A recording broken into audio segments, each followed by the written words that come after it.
Welcome, everybody, back to the Only Podcast. This is Chris Donini, your host, and we have a special guest on the podcast this week. Austin is busy with stuff. Dom is busy doing his stuff. So I'm joined here tonight, whenever you're listening to this, by former Spartan Sports Network radio producer, pregame host, Adam Ruff.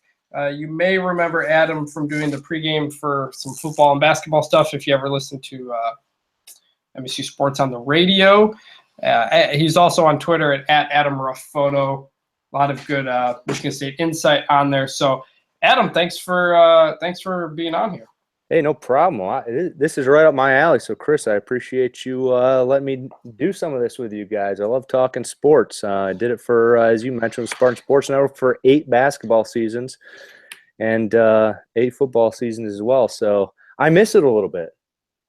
Yeah, I mean, neither of us are really in the MSU coverage business anymore. I mean, I covered them for a while for the State News and for the Oakland Press and 24/7 Sports. You were obviously right there up close for a long time. And now we're relegated to a podcast. So it's kind of where the media business is now. So, yeah, thanks for being here. Adam may be on again in the future, depending on who's available and how everything goes. So we've not a ton to talk about this week on the podcast, since the only thing that's happened since then really was the basketball game against Michigan. So we'll talk Michigan. We'll preview Nebraska's the next game on Thursday. And then they play Michigan again on next Tuesday, February 7th. So it's a quick turnaround. So the review of Michigan will sort of kind of play into a preview. And also signing day is on Wednesday, but I don't follow football recruiting much at all in terms of the specifics. Austin knows that stuff, so we'll probably talk more recruiting next week if any of you listeners are interested in that stuff. But there'll be plenty of coverage on the site. Of course, theonlycolors.com for all the latest on recruiting, hoops, hockey, football, everything that's going on. So, Adam, this Michigan game, MSU comes in a 1-point favorite. I called it a must-win based on where they're at and where the schedule is at. They pull away with a 70-62 win, a game that was pretty close throughout, pretty even throughout the whole game. MSU kind of pulled away at the end and held on. First, your kind of just initial thoughts on the game. Did you think it was a must-win when they were coming in? Yeah, absolutely. I mean, there's no doubt about it. At this point in the season, I mean, the first 21 games, they have 12 wins. And so, I mean, at that stage, and you're at the midway point of the Big Ten season, you got to get these wins, especially against these teams that are unranked, especially against the unranked foes at home.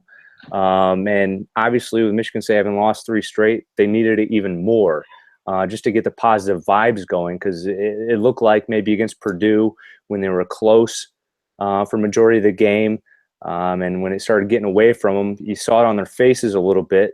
A little bit of a here we go again. It's even happening at home now type of look on their faces. So it was must win for NCAA tournament for the psyche purposes. And obviously in the rivalry, anytime you get the rivalry win, no matter how the teams are playing, it does a lot for you. So yeah, there's no doubt it was must win. And a lot of these games against unranked teams, even the ones on the road coming up, are must win, in my opinion, too. Yeah, and I've been saying it all season, but I mean, like you said, this team just needs wins at this point. There's no more growing. There's no more anything. It's just you gotta win games, and the next 2 are on the road, which is what I thought made this one a must-win, because I thought if they lose this, then they're kind of falling off the wayside there. I thought the biggest key in this game, it was the biggest question of the game, was MSU's defense, because it had really struggled in 3 straight games. They'd really struggled to defend the 3-point line, giving up open looks time and time again. And they played very, very well against a Michigan team that came into the game they're currently ranked number 11th in offensive efficiency in the country in KenPom. This is a team that can score. They had beaten Indiana by like 30 points in their previous game. MSU holds them to 33% from the field, 26% from 3. in a game like this, the way Michigan plays with their big men who can shoot, like DJ Wilson and Wagner and those guys, it was going to be very interesting to see how the big men could defend on the perimeter, because that's where MSU's been really bad on screens, guards moving, all sorts of stuff. So Nick Ward, the big men, Kenny Goins, perimeter defense was really good in denying open looks, and there were so many possessions where Michigan just could barely get the ball even inside the three-point line. To me, that was the story of the game, how MSU played on defense, something that had killed them for the 3 straight games, and they were locked in most of the time. I mean, every once in a while they'd fall asleep for a minute, and Michigan would end up hitting a 3 out of that possession. But I thought the defense was the biggest story of that, the team defense. What did you think was the biggest key to MSU's win? Yeah, I mean, there's no doubt it was the defense with that, because you mentioned the big men. I mean, Wagner and Wilson had really wreaked havoc on a lot of teams this year, and have been, to me, the main reason why Michigan had 14 wins already. And I say that because, as we know, there aren't a lot of really skilled post players out there, and to have 2 of them on one team starting is even rarer in college basketball. I mean, and you got an athletic big at 6'11" like Wilson, and he'd been pretty good in Big Ten play so far, and he was 0 for 4. Yeah, I like his potential, his game, DJ Wilson. I think absolutely. And I mentioned on Twitter a few times the defense and how his defense was affecting Miles Bridges at 6'11" and an athletic 6'11". Made it very hard for Miles Bridges around the basket as well. But in terms of the defense against Michigan's perimeter play, they really got up into Michigan's shorts, and it was the difference. They missed some switches at times, like we've seen all season. And the other key was the fact that Zach Irvin was not injured, but he was under the weather for the previous 2 games, and he didn't score a single point. And I think if you would have told us that he wasn't going to score in this game ahead of it, that Michigan wouldn't have won. And still, despite him not scoring, they only lost by 8 points. So it was definitely the 3-point defense. They forced Michigan into taking a lot of difficult shots from deep, and that really was the key, because on the other side of it, Michigan State still kind of did their Michigan State stuff. They still turned the ball over, especially in the first half, and they still gave up a lot of offensive rebounds. So it was definitely the 3-point defense that won the game for Michigan State.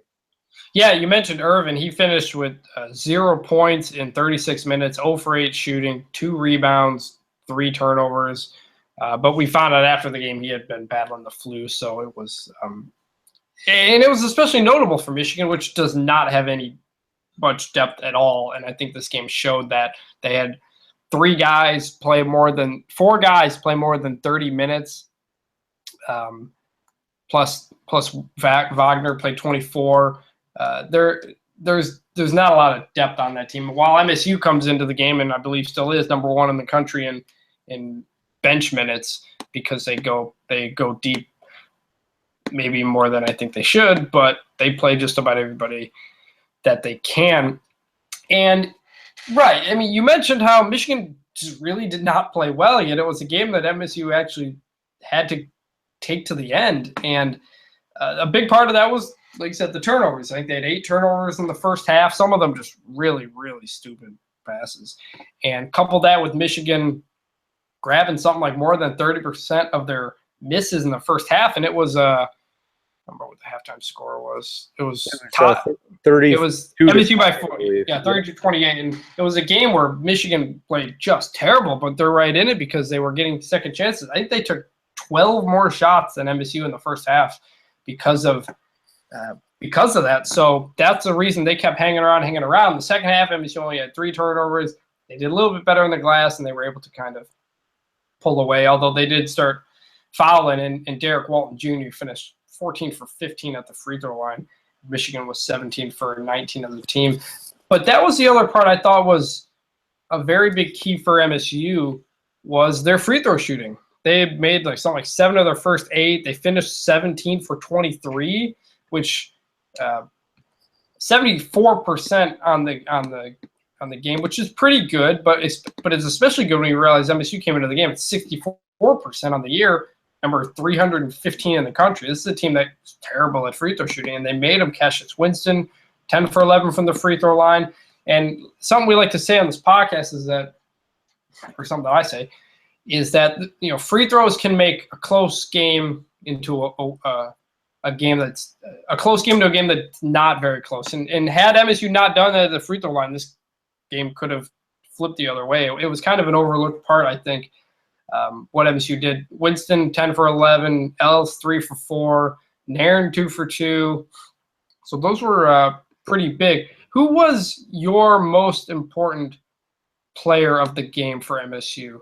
Because yeah, go ahead. I was going to say, I don't think there's any doubt that it was Cassius Winston when you look at the way he controlled the game in the second half. I mean, when you consider, it was a 4-point lead at the break, and then right away within the first 2 minutes, with Tum Tum in the game, it gets tied. Now, Michigan State scored in there, got 2 buckets, but then Walton hit those 2 threes to start the second half, and you went, oh, well, they missed their shots in the first half. They aren't going to in the second half, apparently. But it was Cassius Winston who really took over the game, and he pushed the ball. Michigan State didn't get a lot of fast break points, and they don't get a lot of fast break points. I mean, they did get 12 in this game, but they usually have the opportunity for a lot more. But they've turned the ball over a lot on the break, and obviously given up a lot of offensive rebounds, limits their break as well. But Cassius Winston really took the game over. In my estimation, his ability is, especially, you can tell he got his confidence back, and with his ability to get to the basket and finish, right, despite his size disadvantage. I know a lot of people are saying, well, he's the first point guard since Kalen Lucas to really be able to get to the basket. And while you're taking all my points. Yeah, these are all the things I'm gonna say, man. Well, with that, Chris, I'm sorry. With that, I even thought yesterday, yes, he is the first one, but he's completely different in that regard. I remember watching Kalen up close and personal for 4 years, and he could absolutely fly to the basket.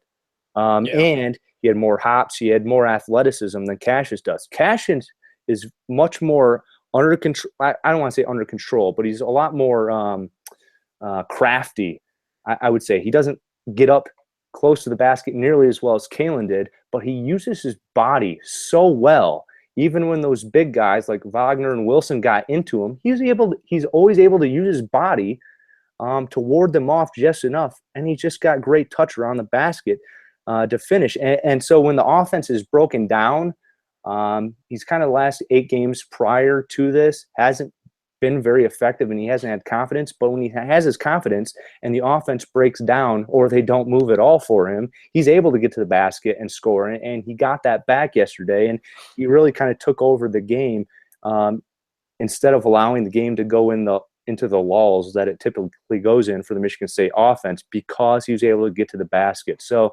I really think he was the key. And then Matt McQuaid. And I know people have been harping on this guy, and rightfully so, to an extent, but I think Matt McQuaid's issues are more that he is a role player. He is not a starter, and maybe by his senior year he will be an adequate starter.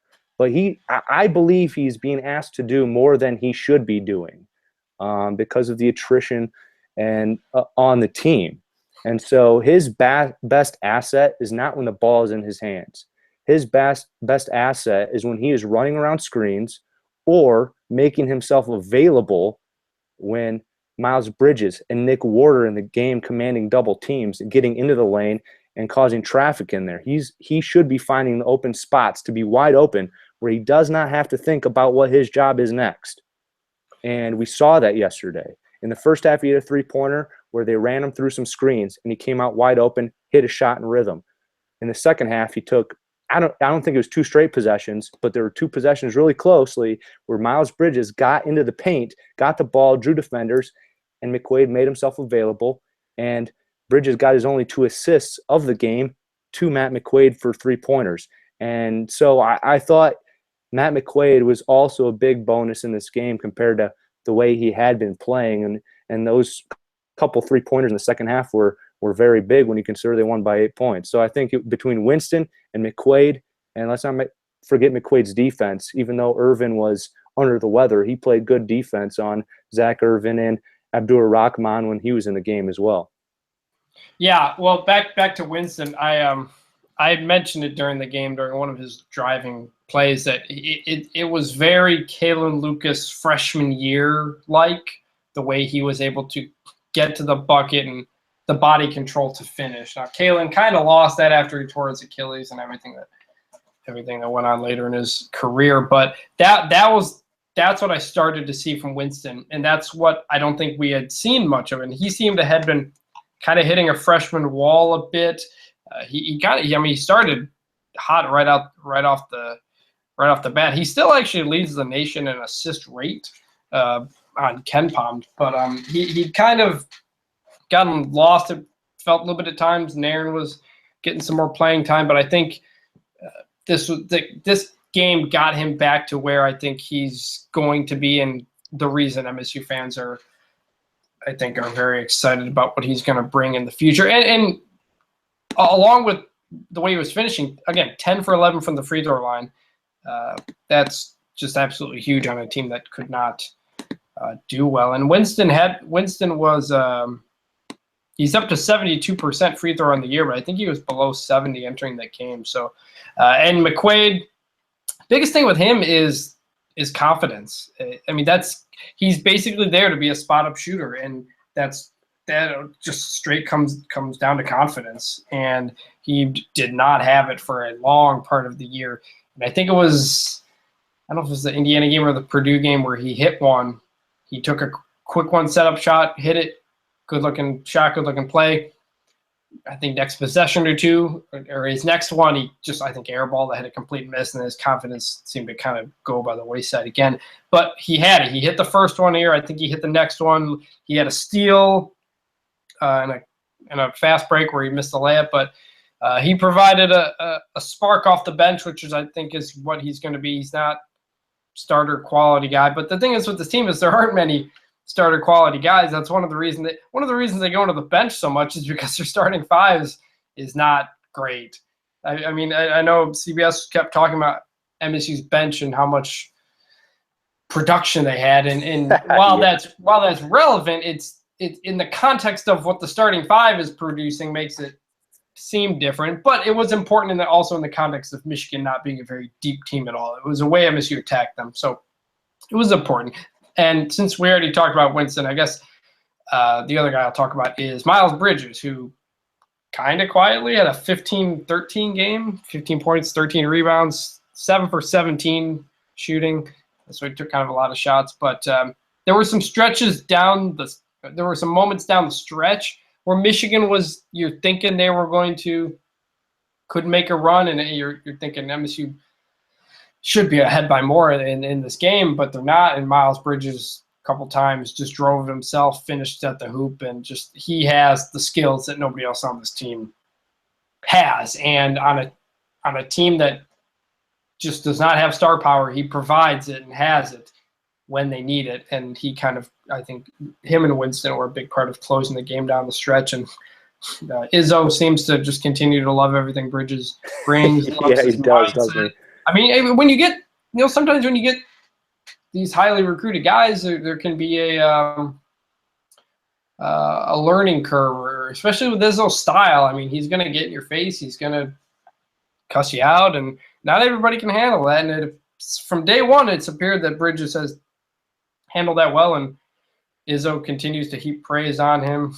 So, well, I think when you talk about Izzo and in a freshman wall for Winston, I think that's kind of what happened to Cassius a little bit. I don't think he's necessarily – it's his body. When you typically talk about a wall, it's a player's body. Maybe he's playing more games or, against more physical competition. I think it's more of an Izzo wall for a freshman, to be honest with you, because Winston's got a lot on his plate.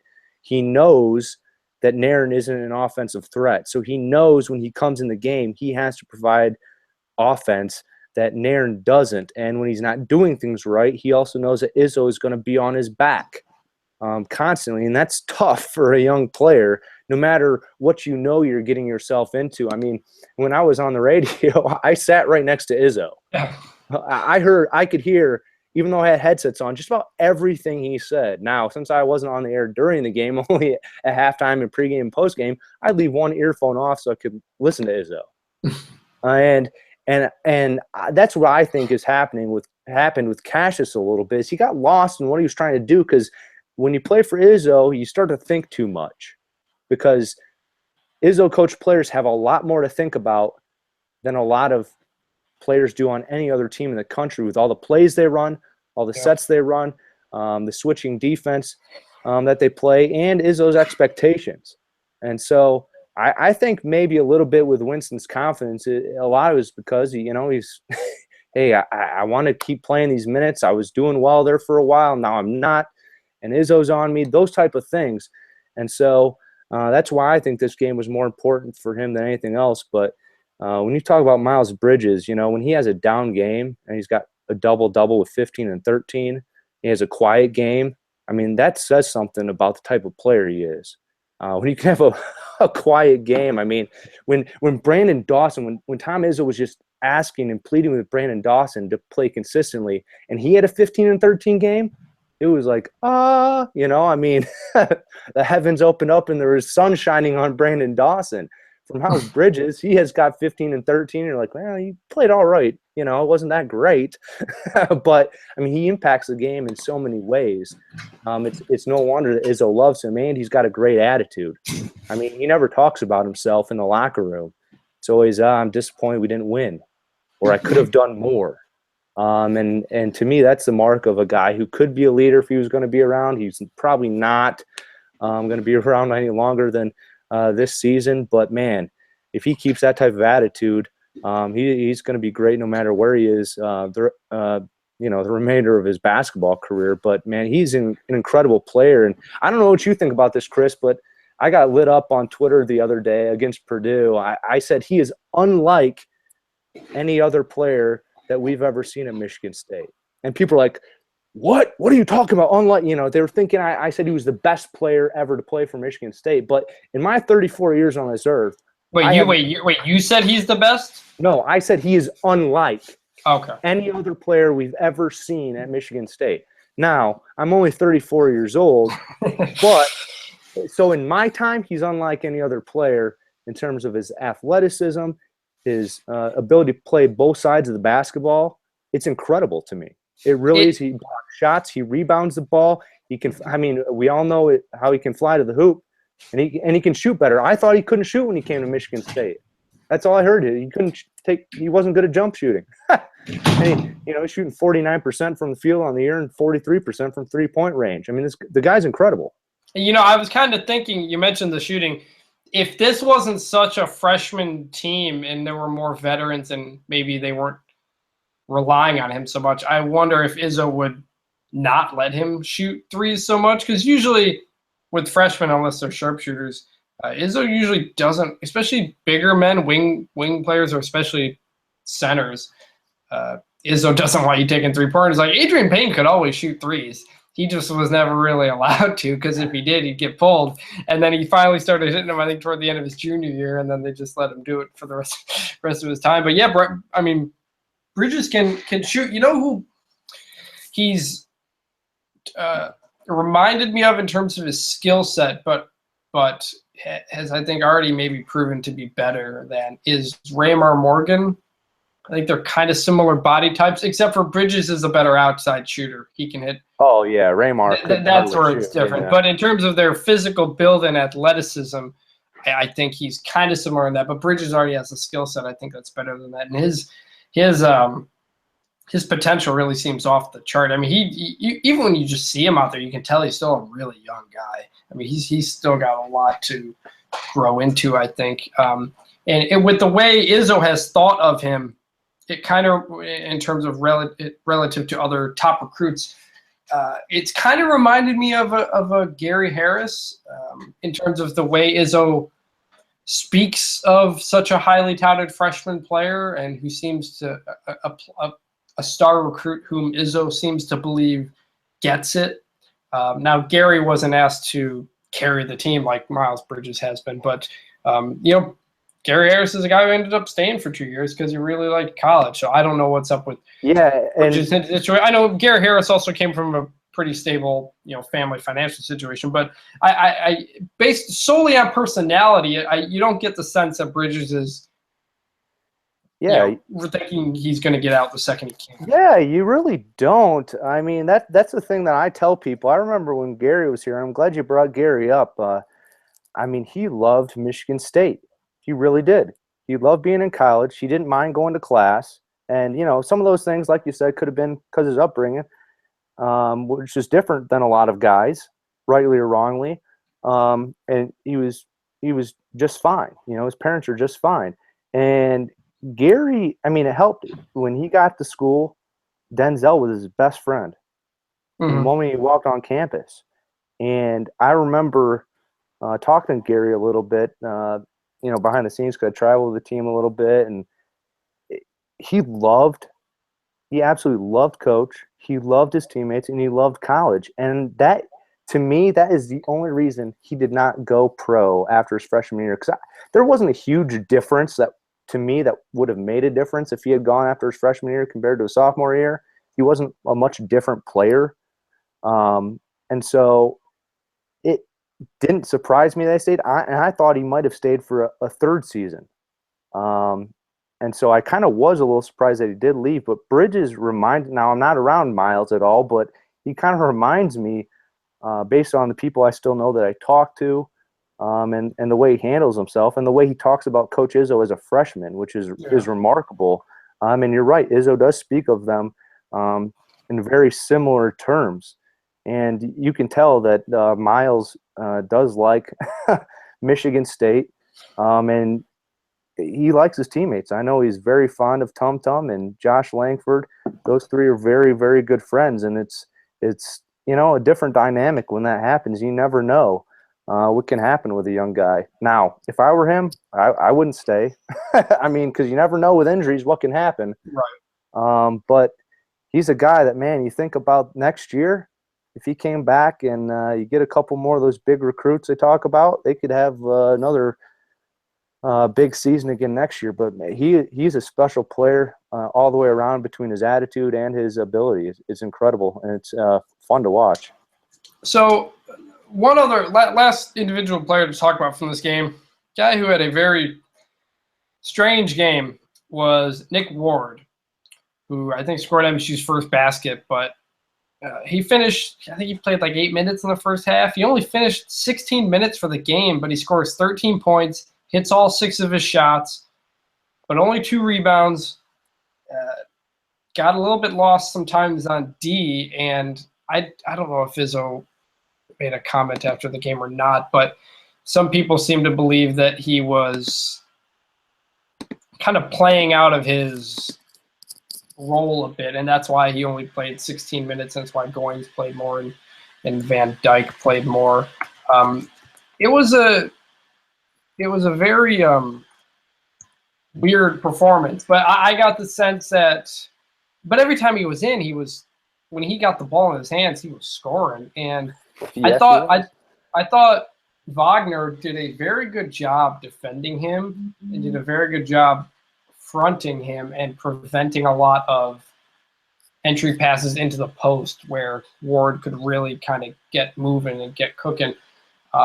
So partially, I think, credit that to Michigan's defense. But what did you think of his performance and kind of where he's at? He kind of struggled a bit, some of the last few games going up against legit bigs with Swanigan and Haas and Bryant and those guys. He is a guy who I kind of thought was starting to hit a freshman wall, and kind of a weird performance. What do you think of where he was at? Yeah, I mean, that really was a strange performance, and everybody wants the guy to play because we see his offense. I mean, and on a team that it's so interesting with this team. I mean, they're at the top, near the top in field goal percentage. They're a pretty typical Izzo team in terms of scoring or shooting the ball, and yet Nick Ward is the prototypical Tom Izzo player that doesn't get as many minutes as he should. Because he doesn't do the things that get you on the court. And in my estimation, if they weren't so thin in the front court, if he wasn't the only big on the team, he wouldn't be playing as much as he is, regardless of how he showed out offensively. Well, And there's a number of reasons for that, Chris. And he doesn't box out. He doesn't. He gets a lot of his rebounds because he's around the basket. It's not because he's boxing out. And as we all know, that is not a thing that Izzo appreciates. The other thing is, like you mentioned, he did struggle against Wagner. Obviously, he's going to struggle when guys are playing outside because he doesn't have the lateral quickness. They don't ask him to go out all the way to the three-point line, which they shouldn't.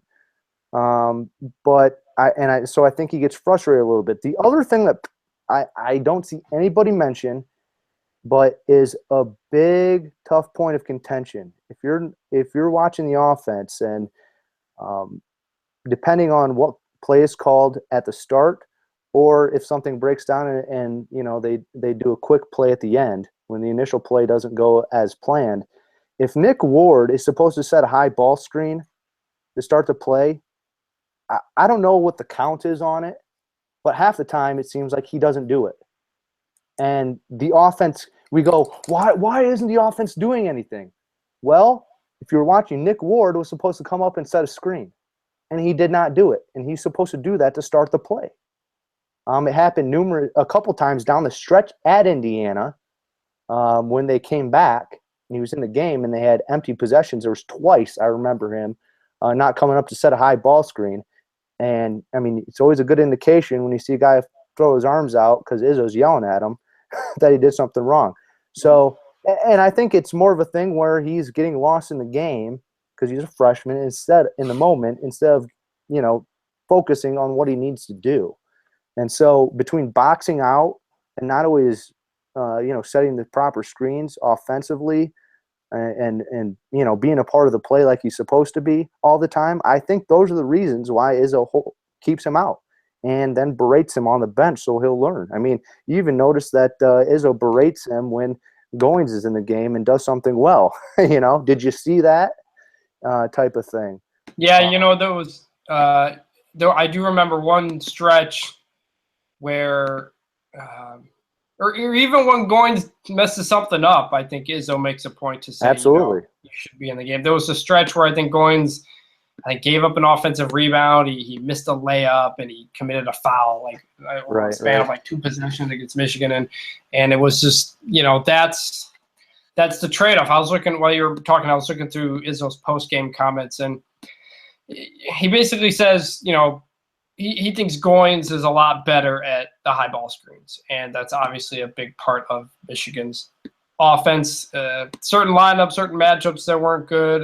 He mentioned twice he was not happy with how Ward works on out-of-bounds plays, and he was subbed in for some of that, and it's tough for freshmen sometimes. But he says, Nick did nothing wrong. He's still playing 16 to 18 minutes. But it did bother Izzo that he didn't have a defensive rebound, which is true. Both rebounds, I think, were on the offensive end. There was someone standing around there. We took him out early. And that was part of Michigan getting a bunch of offensive rebounds early in that game was because MSU was not boxing out well. But, I mean, that's the thing. There are no complete players on this team other than Bridges. So it's always you kind of got to weigh that.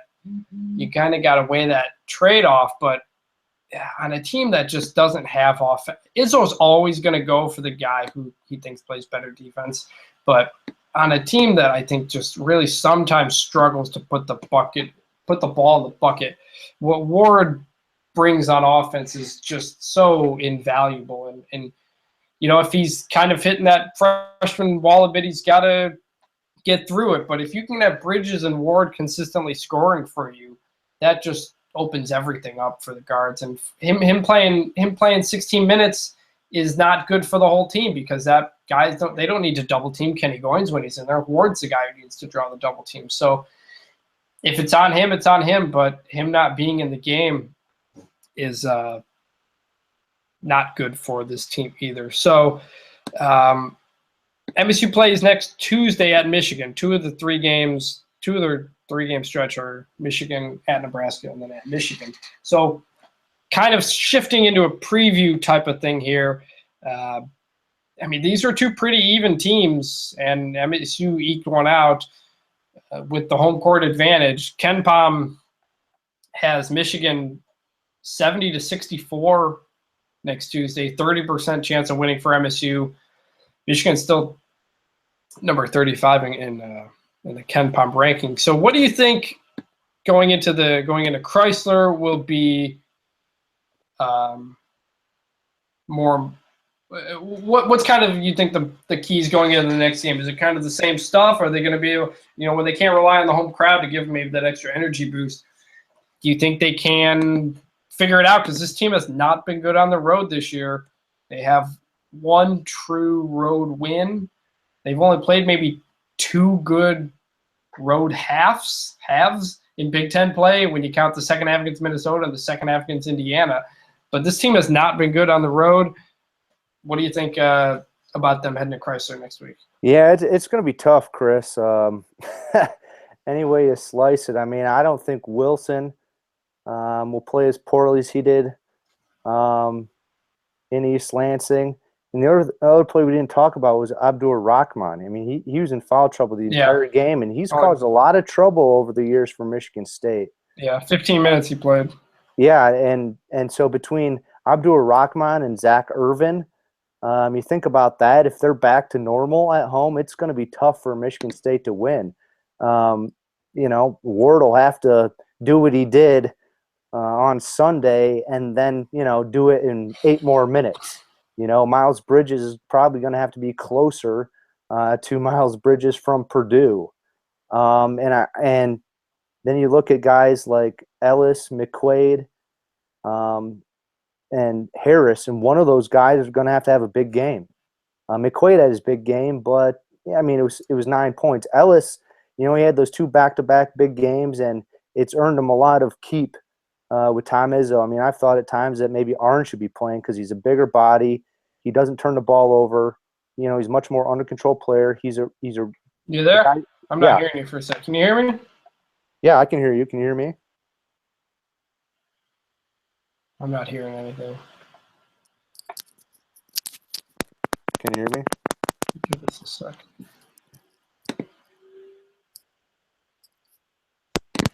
Can you hear me now?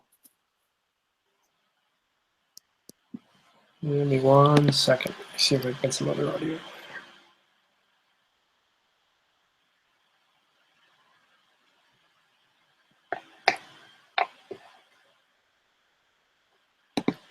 You there, Adam? Yeah, can you hear me? Can you hear me? Yep, I can. I got you now. Having a problem with my headset, so I'll just work the rest of the thing without it. I'm sorry about that. Continue off where you were. Oh, where it was. Yeah. So you didn't lose me at all? No, I lost you there when you started talking about Bridges playing up to Purdue level.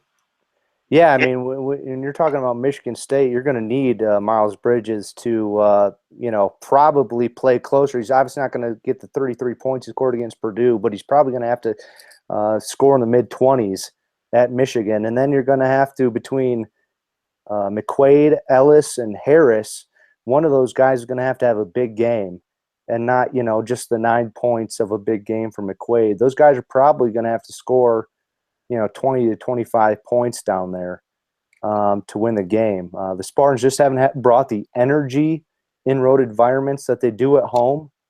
And so they're going to have to manufacture some of that for themselves, and they're going to have to play similar defense. But the problem is Michigan's not going to shoot 7 of 26 from three-point range again. Yeah. They're probably not going to go the last 6:05 without a field goal again. So they're going to have to do the things that they haven't done all year, likely, to win at Michigan, which is, cutting down on the turnovers and then, not allowing so many offensive rebounds.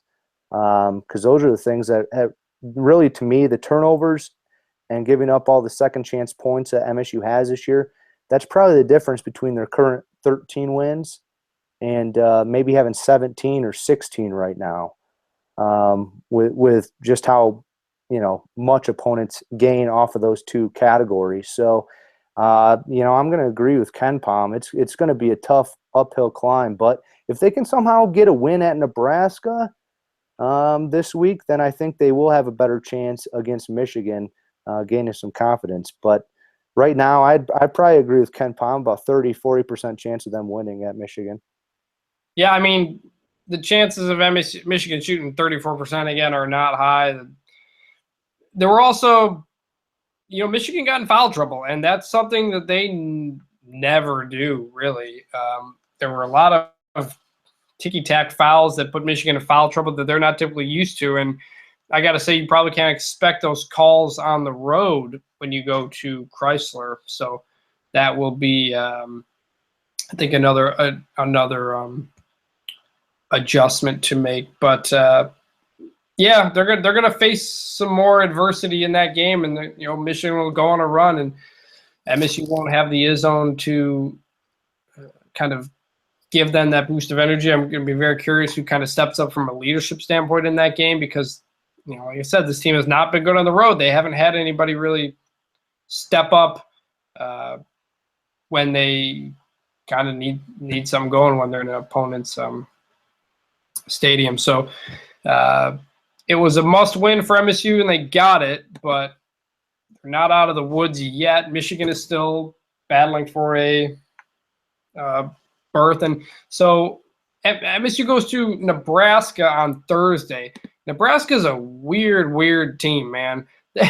They come into the game 10-11 on the season, but they have wins at Indiana, at Maryland, and home against Purdue. They had lost 5 in a row, and then they end up beating Purdue at home, scoring 83 points.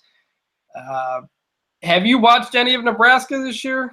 I have watched a little bit, not a whole lot. Typically, when I see Nebraska on the TV guide, I go, probably not. Depending on who they're playing, especially. But I mean, in the few games I've seen of them, I watched a lot of the second half of their game against Purdue, and they do a lot of things that cause problems for Michigan State. I mean, between Watson and Webster in the backcourt, those guys are pretty darn good. And so they're going to be a tough guard for the Spartan guards. But then, to me, even bigger than that, they've got quite a bit of size now. And I think that's how they beat Purdue in the second half was with their size. I mean, they held Caleb Swanigan to 5 for 15 shooting. He still got 14 points and 14 rebounds. But down the stretch, they kept feeding him the ball, and he couldn't do anything. Well, that's a lot of the reason is because Nebraska has some big bodies in there. And that's not going to be easy for Michigan State, as we've seen, obviously from a depth standpoint and from a rebounding standpoint. I mean, when you look at Nebraska, the first thing I do now when I look at stats, Chris, is I look at how the other team rebounds offensively. Yeah. And Ed Morrow and Michael Jacobson are number 1 and 2 in the Big Ten Conference in offensive rebounding. They grab 8 rebounds on the offensive glass between them per game. And so it's, when you look at it and you look at the roster, there's a lot of youth there. But between the guys I mentioned, like Ed Morrow, he's 6'7", 234. Michael Jacobson, he's a sophomore as well. He's 6'9", 239. This Jack McVay kid's playing a little bit. He's 6'8". Jariah Horn's playing. He's 6'7". Isaiah Roby's playing a little bit. He's 6'8". And then yesterday, Jordy Shamunga played quite a bit against Purdue and played against them down the stretch. He played 19 minutes and hadn't played very much all season. And yeah, he's 6'11". He's 6'11". He had 6 points. And when you look at all those guys I mentioned, between Horn off the bench and McVay yesterday, they scored 37 points against the Boilermakers and grabbed 10 rebounds. And these guys who don't really play a whole lot, and they played 33 and 24 minutes respectively. And so, Nebraska is a team where you just don't know what you're going to get out of them. Michigan State's pretty consistent on a whole as a team, but Nebraska, outside of their backcourt of Webster and Watson, you have no idea how the rest of them are going to play. None. And so when this Jariah Horn and Jack McVay yesterday out of nowhere combined for 37 points. It's just incredible, and they rebound the ball pretty well. So it's not going to be easy. I mean, when we think about it, they out-rebounded Purdue yesterday, 40-35. Not many teams out-rebound Purdue. I mean, Purdue is has top rebounding margin in the Big Ten, as they should with Swanigan and Haas. And Nebraska had their way with them to an extent. So when you think about the rebounding and, all those second chance points that Michigan State gives up, that's going to be huge in this game. And so it's going to be another one of those toss-up games. I don't know, Ken Palm, I don't subscribe to his site, but I'd like to know what he says MSU's chances are. He has Nebraska by 1 point, with MSU have a 48% chance. So this is a toss-up game. I mean, Nebraska comes in, you mentioned the rebounding. They're number 62 in the country in offensive rebounding percentage, while MSU has, been average on the boards this year. Not typical MSU because they have nobody taller than 6'8" playing. And so you mentioned the size. You go down the roster of the guys they got. A lot of 6'7", 6'8" in there. And it's a young team. Ty Webster is a senior who's, the straw that stirs the drink, 18 points, leads them in assists as well. He's their main guy, but after that, it's going down their roster. Watson's a sophomore, Morrow's a sophomore, Jacobson's a sophomore, Roby's a freshman, Horn's a freshman, Tishmanga's a freshman, McVeigh's a sophomore. So it's a very young team like MSU as well. So this is a Nebraska team that could be turned into something interesting in the next couple of years.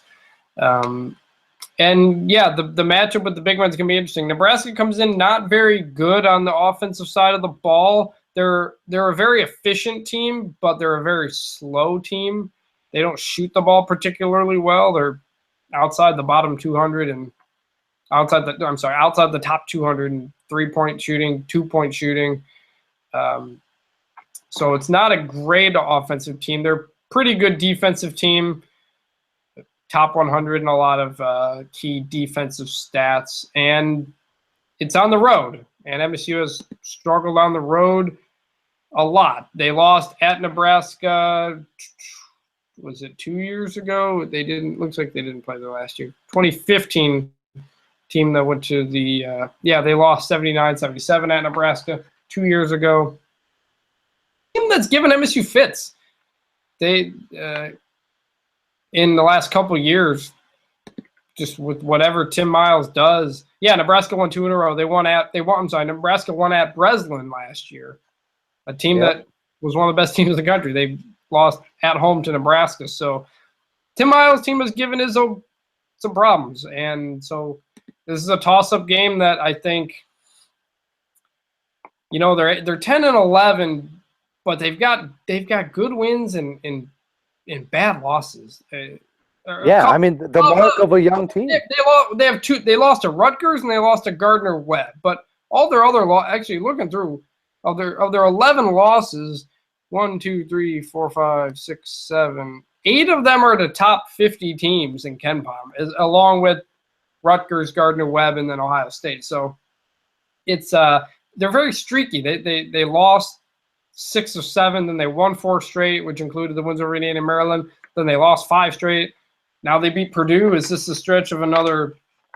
Yeah, probably. I don't know, but this is going to be a very tough game for MSU. One of those 50-50 games that that they really need to pick up. I think you have to win. One of the next 2 for sure. Yeah. So they're at 13-9 right now. The next 4 games are at Nebraska, at Michigan, home against Iowa, home against Ohio State. If you win 3 of those next 4, I think you're good. I think you're probably in. If you win 2 of the 4, you're probably going to need to spring an upset somewhere else, whether that's Purdue, Wisconsin, or Maryland down the stretch. But this is another stretch here where, if they win the next 2, they're in real good shape. If they lose, they're in trouble. If they split, you're kind of still not where you're at. So the good news, in my opinion, if you're Michigan State, is even if you get to that 17 win mark, maybe 18 wins in the regular season. Of course, 18 wins, they'd have to have 10 Big Ten wins. I'm not sure if that's going to happen. But 17, 18 wins, they still got the Izzo factor and the Michigan State factor when it comes to the NCAA tournament. So I think 17 regular season, I mean, you say it, you never know. 17 wins will probably get them in. And it seems odd saying that because it's almost impossible, really, to, if you're a decent team, not to get 20 wins with There's anymore. But, it's one of those things. The Michigan State factor is probably their biggest thing going for them. they're still getting a lot of benefit of the doubt. I mean, Lenardi still has them in pretty comfortably, even before the Michigan game. But I mean, they're number 51 in KenPom. Their RPI is pretty similar. A lot of the advanced stats aren't very high on them. I do think they're kind of getting, like you said, the benefit of the Izzo factor. Because if you're 17-14 going into the Big Ten tournament, that's not good. I mean, it's not a good record. But that means 18-15 probably, or 17-15. Yeah, so there's still a lot to. I mean, yeah, they've got to win. There's no doubt about it, Chris. I mean, they need to win one of these next two games, in my opinion. And so you got the mojo going. You got to take it into Nebraska, and it's going to be tough because, like you mentioned, they've ever since Nebraska came into the Big Ten, Michigan State has had a rough time at Nebraska. And like you mentioned, even last year with a team that Michigan State had losing at home to Nebraska. I mean, like you said, I don't know what Tim Miles does or what he's done to Tom Izzo, if he's got a voodoo doll or something that he yeah, he's actually won at Breslin twice. Yeah. I mean, it's crazy when you think about how good Michigan State has been and how bad Nebraska's been, really. And the funny thing is, they're terrible at 3-point defense. So you can get there if you're on your shot. If you have it going, they're 13th out of 14th in 3-point defense. Their offense has gotten a little better, even though they're not that great. They can score, but it's just one of those things. It's all about the road and home for Michigan State, and they've somehow got to overcome it. And to me, it's a lot of their troubles are because they are a very inexperienced team throughout. It doesn't matter if you're talking about the freshmen or if you're talking about, the seniors like Alvin Ellis and Harris. There's just not enough individual experience, but more so group experience playing together, being able to gel together because they also play so many different players. I mean, it takes time. And when a lot of those players are very inexperienced, it's that much more difficult. So they somehow have to overcome that and win a road game or two here, which they're running out of time to do in Big Ten play. Yeah. So what's your picks? I'm going to say they beat Nebraska and lose at Michigan. What do you think? I went through my years of covering Michigan State, never being allowed to say anything negative about Michigan State. And so I think if you follow me on Twitter, a lot of people are surprised by some of the things I say. Now, I mean, I'm not very negative about it because I do understand a lot more what they go through since I was so close to them. But I have a hard time thinking they win either of these games, to be honest with you, Chris, because I haven't seen, like you mentioned, they won at Minnesota. It's their only true road win they have this year, and they played putrid for one of those halves, and then the second half they played out of their minds, and they got an otherworldly performance from Alvin Ellis in that game. Yeah. And of course that was minus Miles Bridges, but then you think about the fact that they beat Wichita State, they played Arizona pretty well. They very well could have won that game, but of course, you say that was a long time ago. They've gone through a lot of emotion since then, the ups and downs of a season that can wear on you a little bit. And, so, I don't want to – I was going to say they're going to go 1-1 and beat Nebraska, but I don't want to sound exactly like you, and so I'm leaning more towards 0-2. And I'm not trying – and I don't want to be a Debbie Downer about it either, but – until kind of like Michigan this year. They haven't won a true road game since February 10th of last season. Yeah, it's almost been a whole year. So it's hard to get that going again. But they have to do it. And I will tell you this. I think if they beat Nebraska this week, that they will also beat Michigan. Because with young players, the ebbs and flows of a season, the confidence comes, the confidence goes. So I do think if they beat Nebraska, they will either go 0-2 or 2-0 in the next 2 games. No, I mean, it's perfectly valid take on what could happen. So, I tell you mentioned Wichita State. I think MSU is a weird thing to say, but MSU is pretty fortunate that they don't have to travel to Northwestern, who has an outside shot at the Big Ten, and right now almost certainly appears on path to make the NCAA tournament for the first time ever. That win over Northwestern. Northwestern is currently ranked number 30th in KenPom, and that's the second best win for MSU behind Wichita State, who's number 20. Who knew Northwestern could look so good on your schedule? Figure that MSU would be hanging its hat on that Northwestern. Yeah, no kidding. But that's kind of been a weird year of Michigan State sports, and it's going to come down probably to the wire to see if this team makes the tournament. So that'll do. Last time they squeaked in, Chris, we remember what happened in the tournament. So can't imagine this team being able to reach a Final Four, but I guess you never know. Oh, I was thinking 2011. Oh, that was more of a squeaker. But at this point in the season, 2 years ago, we didn't think we were in the same boat, I think, with a lot of our thoughts. I mean, they were 13-7 after losing to Nebraska. But the difference, I guess, with that team is they had Brandon Dawson and Travis Trice as their best players as seniors, and that's a huge difference. Yeah, and this MSU, it's kind of funny. I said this MSU team was going to be a team that won some games that shouldn't and would lose some games that shouldn't. And other than Northeastern, that's really not been the case. It's actually kind of all gone according to the way it should. They've lost the teams they probably should have lost to and beaten most of the teams they should beat outside of the Northeastern game. So go figure. And based on the numbers, they should lose to Michigan, and Nebraska's a toss-up. So we'll see what happens. Thanks, guys, for listening. Again, Adam's on Twitter at AdamRuffPhoto. He also takes a lot of good sports photos. Good follow on there. I'm at Chris Vanini. Make sure you're always checking out theonlycolors.com for a lot of good stuff on there. Thanks, everybody, for listening, subscribing, sharing. Feedback on the podcast is always appreciated, too.